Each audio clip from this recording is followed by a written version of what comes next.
Want to build a thriving business while making a much bigger impact in the world? By becoming known as an influential voice in your industry, the choice versus just a choice with your ideal client? That's exactly what you're going to learn as I interview business experts, industry thought leaders, and entrepreneurs who are in the trenches making their mark so you can too.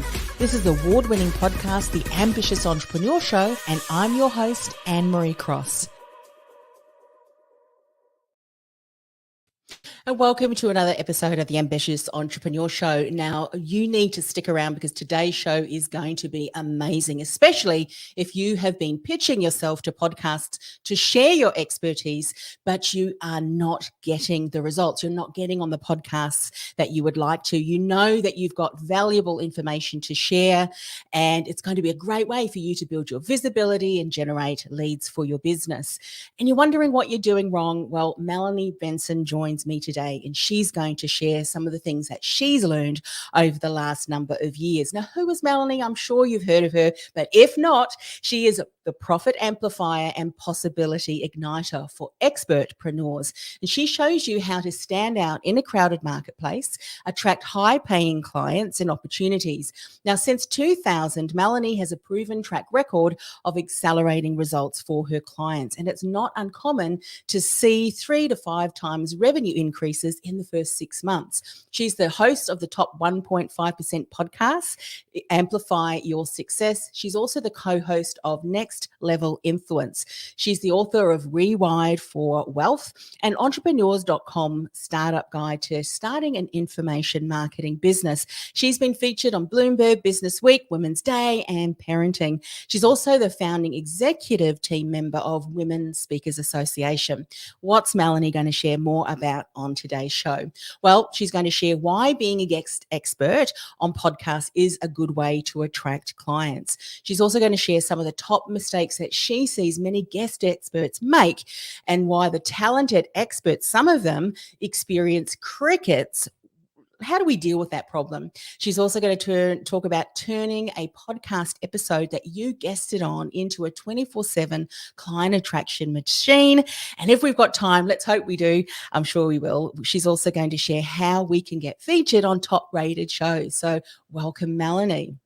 Hello. Thanks for having me. I feel like every time we have a chat, like sparks ignite, all kinds of wisdom bombs get dropped. It's going to be a good time. It's exciting, isn't it? And what I love about what you're doing today is you're sharing knowledge of what you've learned in the trenches yourself. I know often as, business owners, we love trying new things. Some things work really well, others not so much. But through the trial and error, and what we also see other coaches and consultant service-based experts make, we're able to then share the knowledge that we've learned. And that's exactly what you're going to do today. Now, we know that over the last 10, 15 plus years, the podcasting space has continued to grow, which is exciting. Not only are more people podcasting, so we've got access to great content, there's opportunities to get out in front of our ideal client, which I think is still very much an untapped resource for many guest experts. But one of the things that you're saying is you're seeing many of them realize that, hey, this is a great opportunity to build our reach, provide value to the audience, but we're just not getting featured on these top shows. For those people who are still on the fence, Melanie, and thinking, well, why should I go and do this strategy as a lead generation tool to attract clients? What are some of the things that you're seeing when it's done well? Yeah. Well, thank you for adding the when it's done well part, because I think that is the piece that's kind of the game changer, if you will. Somebody said the other day, well, Melanie, like podcasts aren't, there's not as many podcasts as there were during the pandemic. Why should I do this? Or I've heard people who are very great marketers, they're great speakers, say, I don't know, is it really worth my time and energy? And I say, well, look, YouTube's been around a long time, and there are about 10 times as many YouTube channels as there are podcasts, and nobody's slowing down on YouTube. So I think what's happening in the podcast market, we're just seeing like the tip of the iceberg. And as you were saying, Anne-Marie, this is a time to tap into something that's growing and lay a foundation that will keep paying off for a long time. So why do I think podcasts create this unique visibility opportunity for so many of us? Well, as we're airing this, I think we're somewhere around maybe a million two podcasts that are active. It did go down from the pandemic surge, which makes perfect sense because everybody had nothing to do, so they're creating podcasts. But the good news is the ones that are still here are the ones that are committed and serious and thriving. Like these are the podcasts that are growing. And so if you think about the number of podcasts that are interviewing guests like Anne Marie's here and mine, Amplify Your Success, we need a constant source of really great content.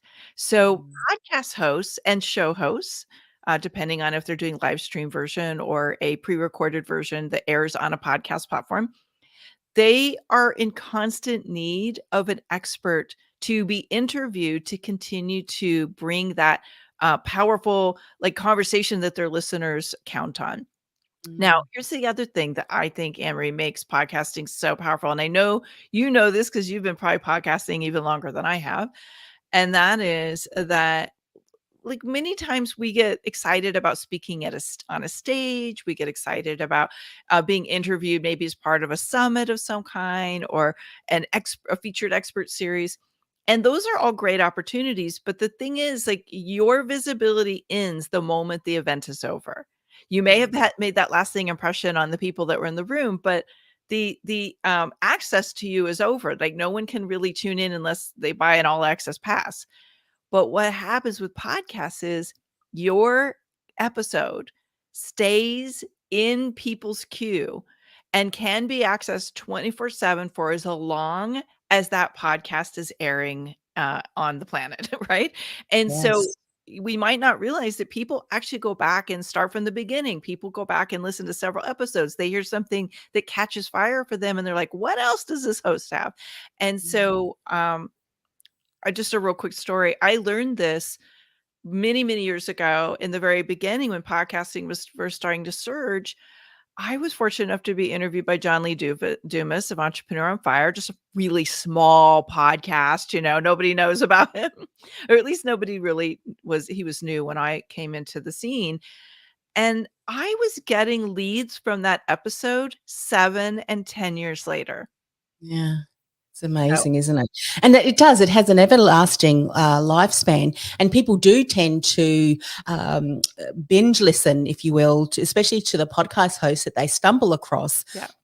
And because they like that host, they go back and of course listen to many shows. And what I like about what you've said is that it is this 24/7. And I'm getting a bit of an itch in my throat, so excuse me. Let's talk about some of the top mistakes that you see. Yeah. Well, I'll fill in for you while you itch that scratch in your throat. Just the one thing I'll say about that 24/7 factor, think about how people listen to podcasts. They're driving their kids to school. They're on a long plane ride. They've downloaded some episodes. They're walking their dog. They're at the gym, right? And so podcasts, the other thing I like about podcasts is like you can listen to a podcast anywhere at any time. And so that's part of that 24/7 piece. And it's really evergreen access to you and what is you do. So I've been interviewing people for 16 years. When podcasting came into being, I shifted all of my interview styles to doing podcasts and live shows. And I have noticed there are some distinct attributes of the people who I know, oh my gosh, they're going to actually get some clients out of this. This is going to be great. They're going to land some more speaking gigs. This is awesome. And the people who end up saying, Melanie, I'm just getting crickets. Like, what is the magic formula? Because I don't know how it's working for you or the other people they've heard about, and it's not working for me. Even if they are seasoned pros, fabulous marketers, and speaking on stages all over the world, that doesn't give you a really great podcast interview. And Amory, like I've actually counted 17 pretty common mistakes that people make, but I can't get through all 17 of them in the time we have. I don't want to bore the audience, right? But there are 3 that I see people doing all the time, and one of them is they wing it. Okay, so winging it is really like it's almost like entrepreneurs think it's their superpower because they're creative, they're busy, they got Yeah. a lot going on. But when it comes to really landing a really high profile show and Yep. or a show in your niche, something you're really coveting, and also bringing your best foot forward, your best showcase to the platform. Winging it basically means that you haven't planned for, and you're probably going to tell a bunch of rambly stories that don't really bring the point home. And you're not going to construct what I call a golden thread, which causes people to like listen to the show in the first place because you've got this really magnetic topic and you have talking points that really bring home what it is that you teach and why you are such an authority or why you are a trusted advisor that they want more from, and ultimately why they want to take a next step with you, whether that next step is booking you on their show, and maybe that's your goal, or you are really hoping to attract some great leads and clients out of the interviews that you're being showcased on.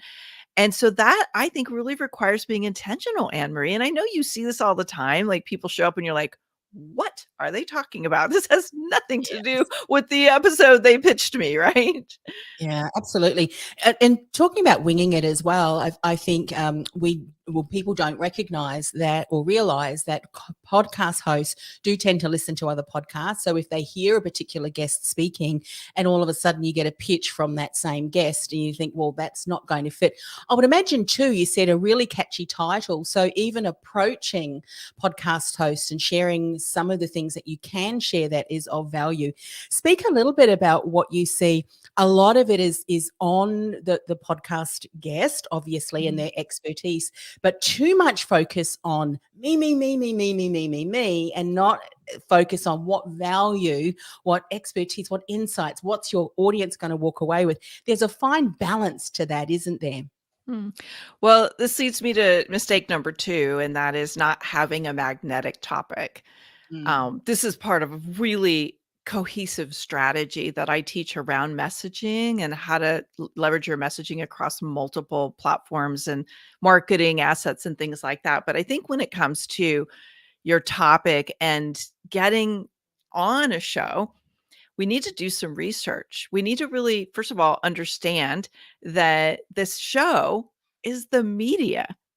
Like, this is a form of media, and what you put onto that show, like, how you pitch that host has it's like how you craft your pitch and how you design the topic and you, research what is happening on that show platform can have a huge impact on whether you get picked or not.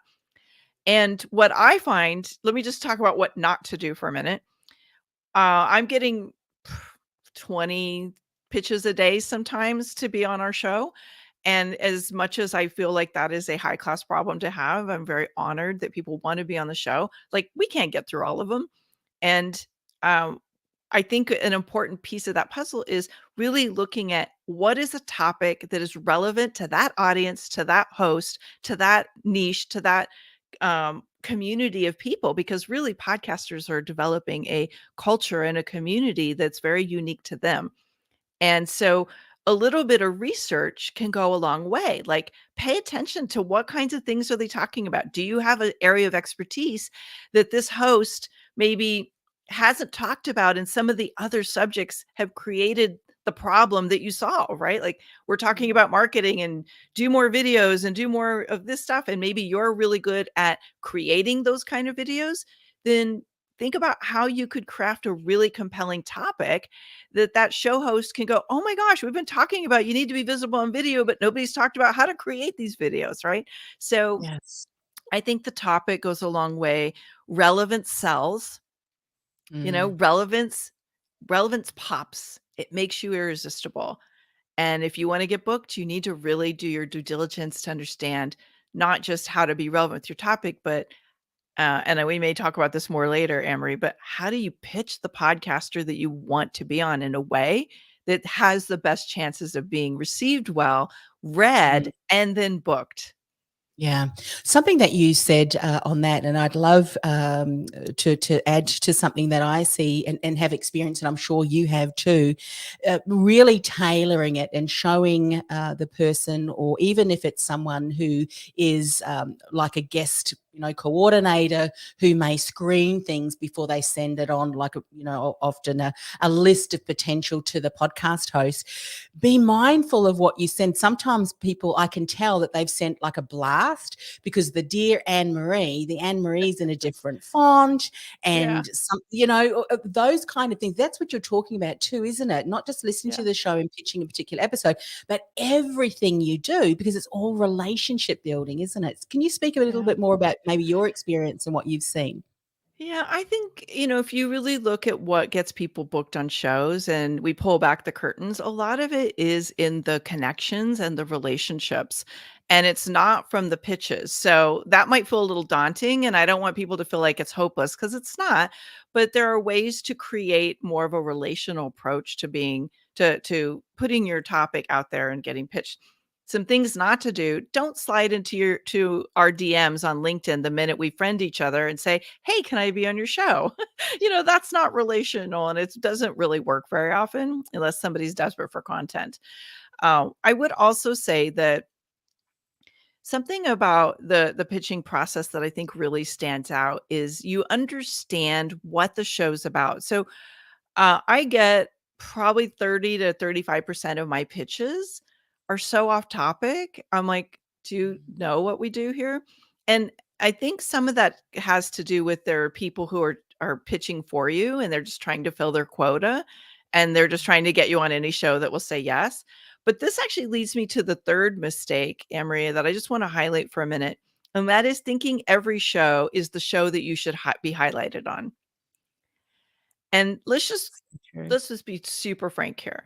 If you are an expert, if you're a business owner, if you are selling your talent for a living, your time is one of the most premium assets you have.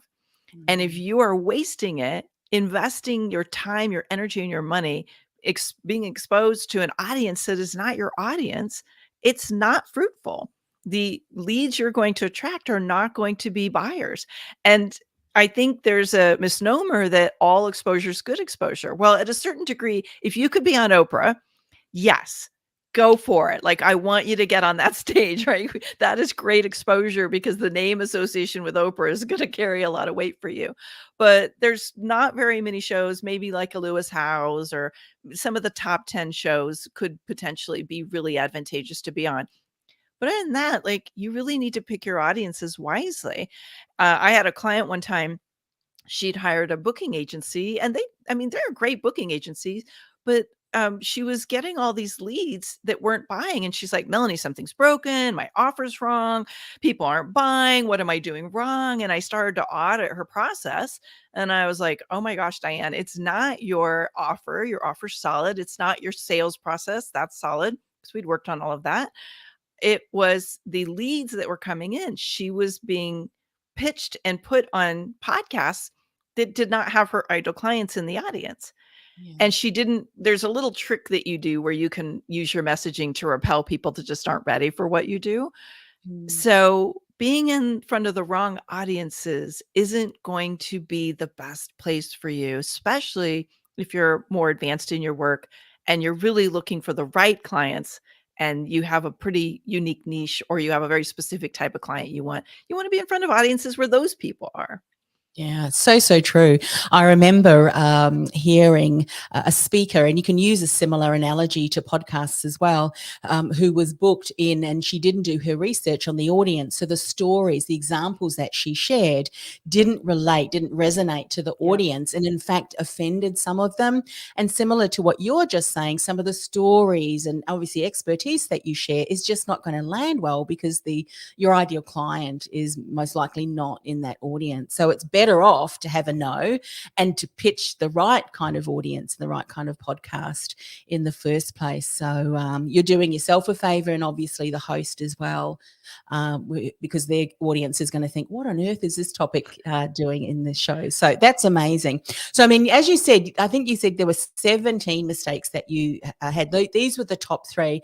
And I would imagine from those top 3, once you get those in place, you're more likely then, as you're positioning yourself and building those relationships and having really great content that you're sharing, you're going to start generating interest, aren't you, from podcast hosts? Yeah, I think there's a little bit of a, I don't know if it's a science or an art, or maybe it's an art and a science, right? There's a mastery to it. And it starts with really understanding what's relevant to your audience. But I like to call it like building a golden thread. And the thread starts with the topic, but then what you talk about really matters.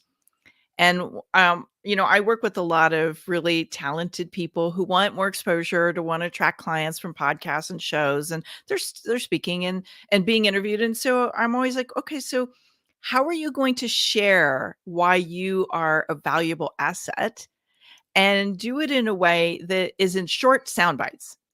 Mhm. 'Cause Anne-Marie, like, we can't tell, like, we don't have 2 hours, right? We don't even usually have an hour usually. We have 20 minutes or 30 minutes, and we have to learn to craft really powerful conversation sound bites so that we're packing a punch as we go. So can you talk about some problems that people could go, oh my gosh, these are the problems I'm having? And it causes them to lean in and have a little more intrigue, and they're a little more invested in wanting to know what happens next.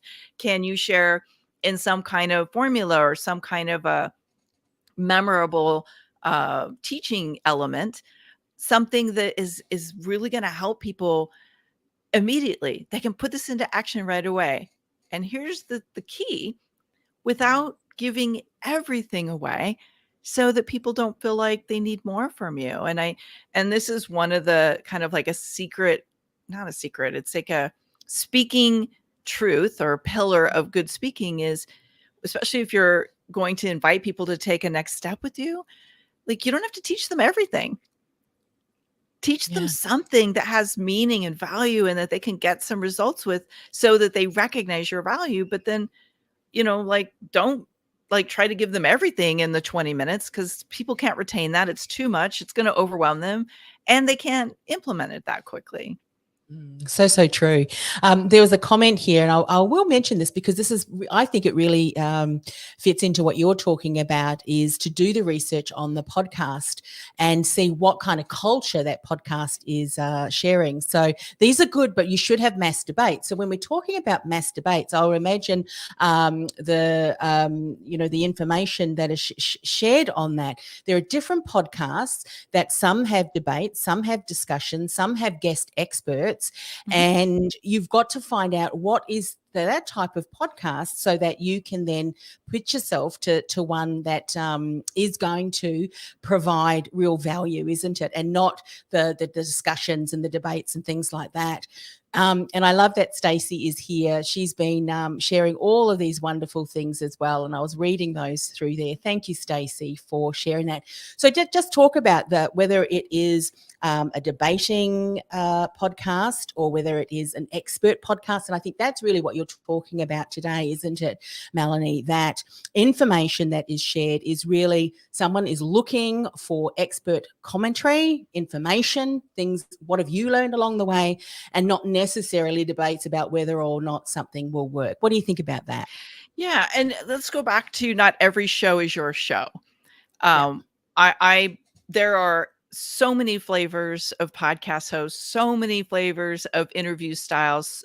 There's true crime. There's like relationship coaching. There's people who just get on and like have like a radio style debate, as was mentioned. And I think you really need to do the research before you pitch yourself to be on a show, and make sure you want to be on that show. Like, I will admit, everything I teach, everything that I do is through the School of Hard Knocks. I did it wrong. I made colossal mistakes. I was kind of riding my own authority for a while. I'm not too humble to say. And I got put on some shows where I'm like, oh crap, I don't think this is the right show for me. And I kind of had to kind of dance my way through it. But I was on a show that was very contentious one time, and I was like, yeah, this is not my kind of show. And so I think you have to know, where do you want to be? And let's just get to a fourth mistake, Henry. What is your outcome? What do you want to have happen from being a guest on other people's shows? So there's a lot of different reasons people go guesting on podcasts. I'm talking about the building a path where you would invite more leads and more clients into working with you. I think it's one of the most powerful lead generators. And it's a great way to replicate being out there traveling across the world on stages without having to leave your house and be Mm. on airplanes all the time. But there's also, you want to open the door to collaborations with somebody who you want to build a relationship with. Like, there are other podcast hosts that could be your best collaboration partner. And this may not necessarily be just about the leads you get from a podcast interview, but like, let's just say that's maybe the smallest piece of the pie that's available to you. There might be a whole pie of leads and collaborations and sales that could be made if you were to find some synergy with the podcast host. Yeah. Sometimes you're going to get other speaking opportunities, right? Like, what do you want to have happen? Do you want to sell books?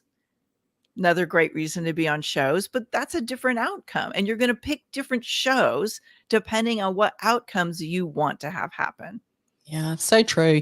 And I love that you've reminded us, because that's something that I will often remind people of as well. It's the relationships that you build. You just don't know who that podcast host is connected to.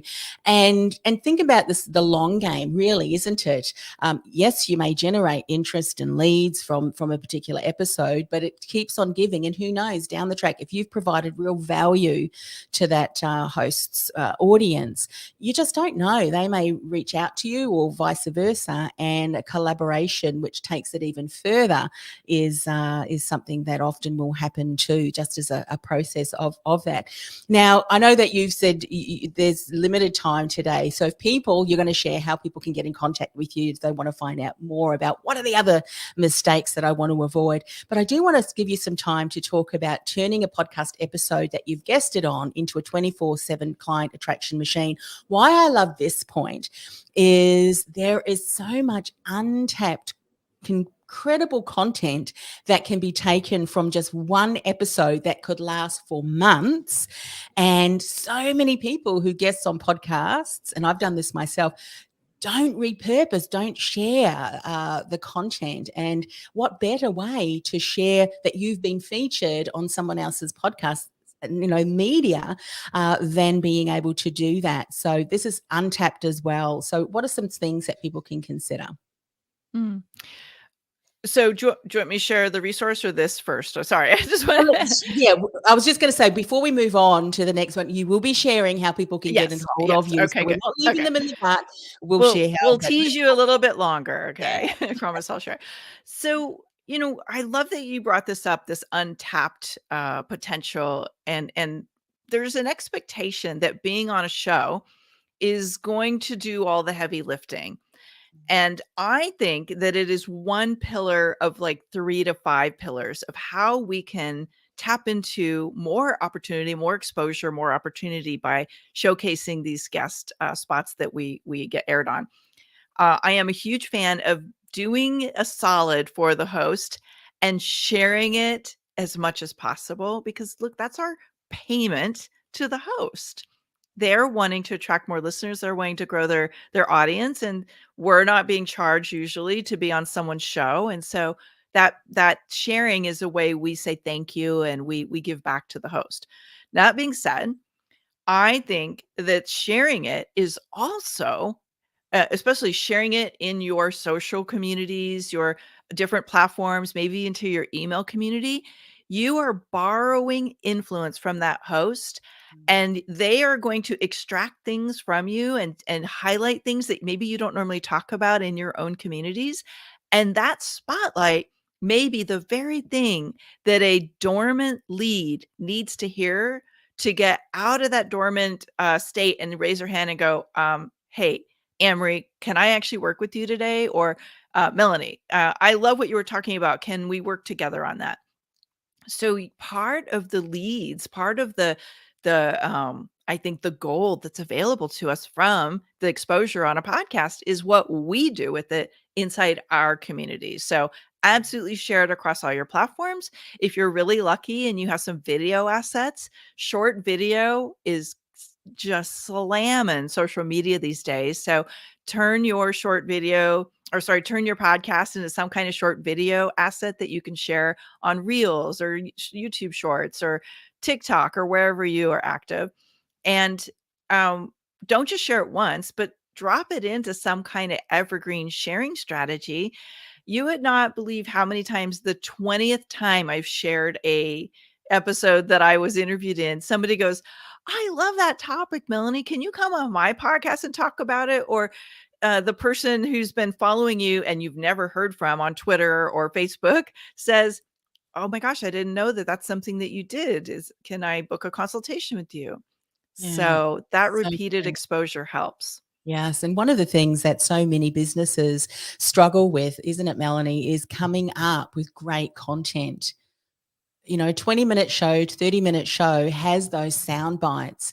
And as you said, the reels and shorts, those, short, sharp, concise, informative sound bites or video bites can really add incredible value. Yeah. And sometimes people need to see things and hear things over and over, or they may have stumbled across it for the very first time. So it's great to be able to do that. And of course, as you said, you borrow someone else's influence.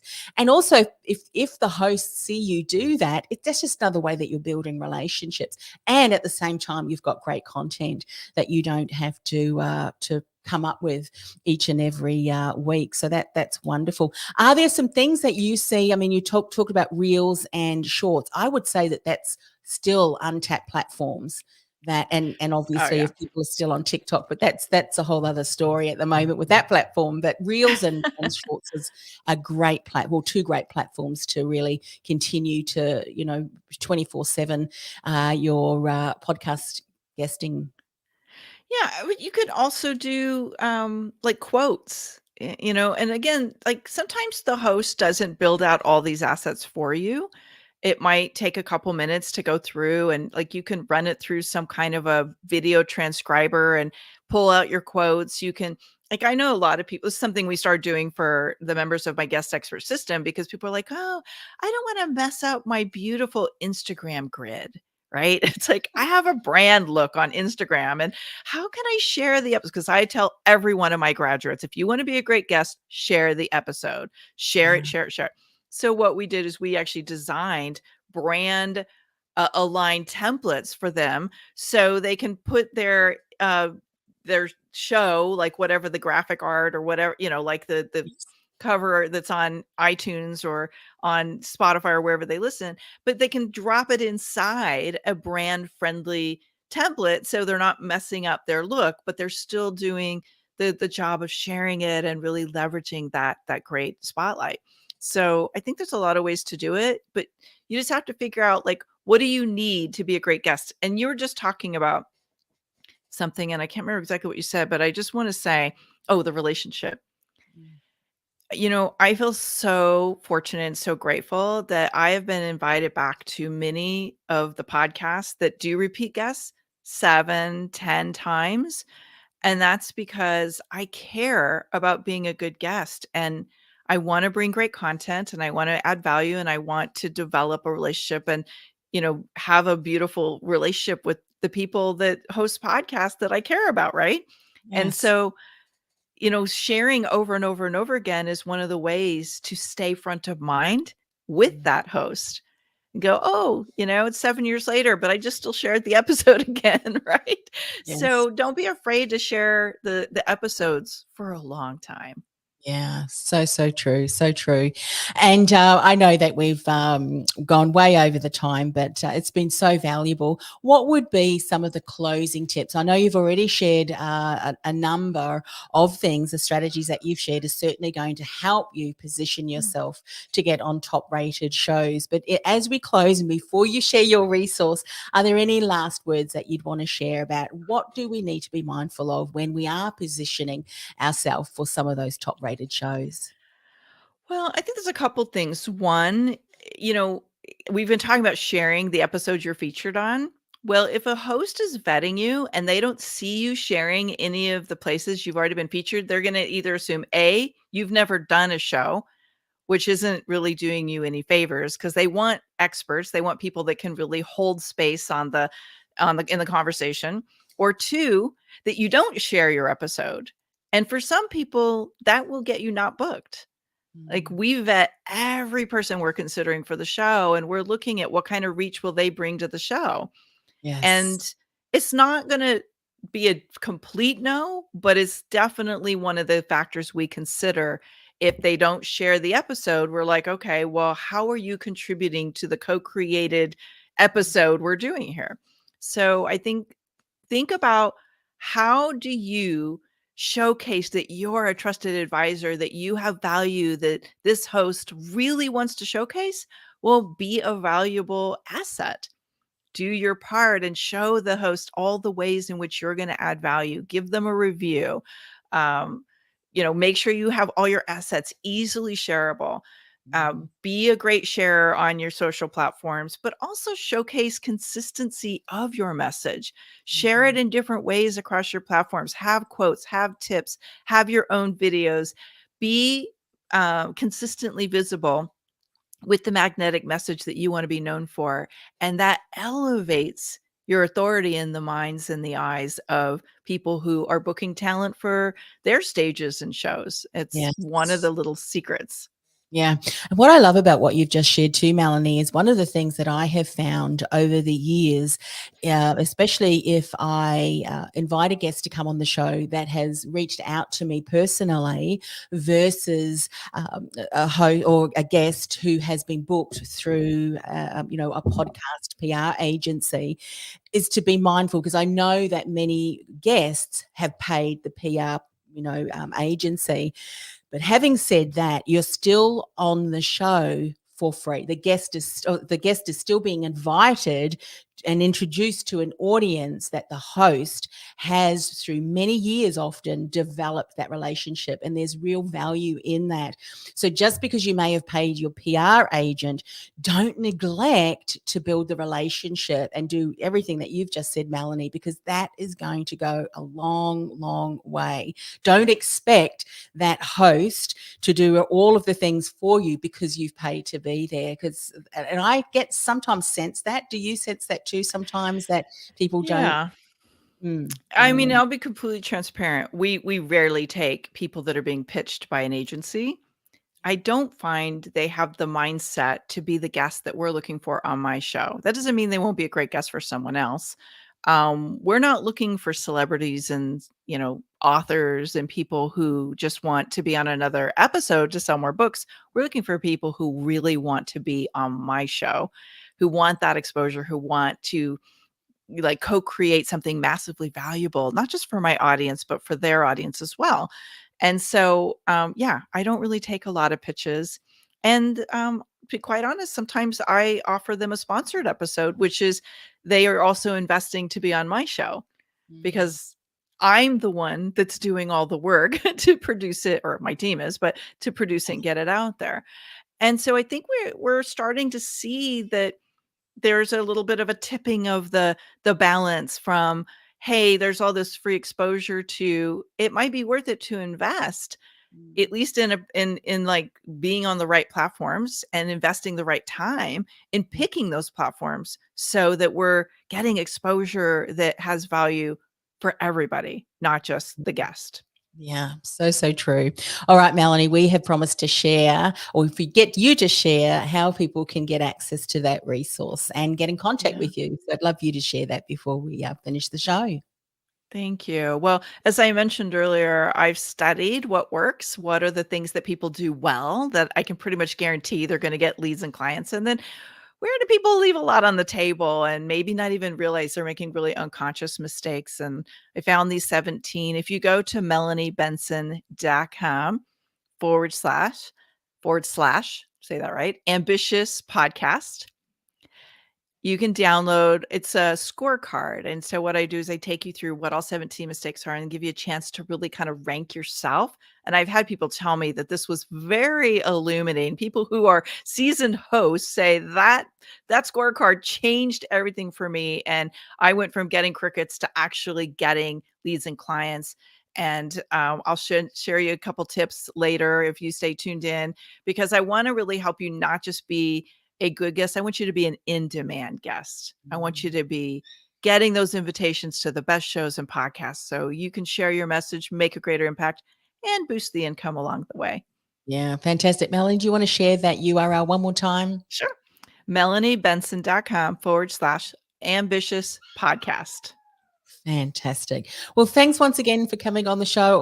Always love to connect with you. There's so much value that you've learned over the years, and really appreciate you taking the time to be able to share that with us today. Thank you. Thank you for having me back, Anne-Marie. And I treasure you as a leader in this space, and I appreciate all that you're doing to help people up-level their experience with podcasts. Terrific. Thanks once again. Hey, it's Anne-Marie. Before I go, are you a coach or a consultant who feels like the world's best kept secret? Your experience is vast, yet secretly you're frustrated because despite all of your hard work, you're just not getting the visibility, the recognition, or new clients you'd hope for, and you don't know why? I've created a free resource that'll help you build visibility, generate leads, and enroll dream clients with ease because you're seen as a trusted authority, even in a crowded marketplace. And you've positioned yourself as the choice versus just a choice for your dream client. To get started, go to annemariecross.com/gift. That's annemariecross.com/gift.